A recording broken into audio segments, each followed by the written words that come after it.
If your tacos look plain, you're missing out on the fiesta flavor. Let's fix that. First, gather your fresh ingredients: corn tortillas, ground beef or shredded chicken, chopped onions, fresh cilantro, lime, salsa or pico de gallo, and a pinch of salt and pepper.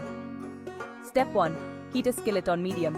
Add the ground beef or chicken, season with salt and pepper, and cook until it's beautifully browned and tender. While that sizzles, chop up your onions and cilantro.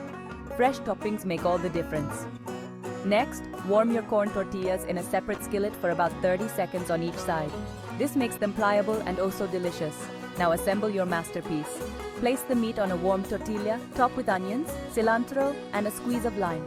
Finish with a dollop of your favorite salsa or pico de gallo for that perfect kick. And there you have it. Traditional tacos, simple to make and bursting with flavor.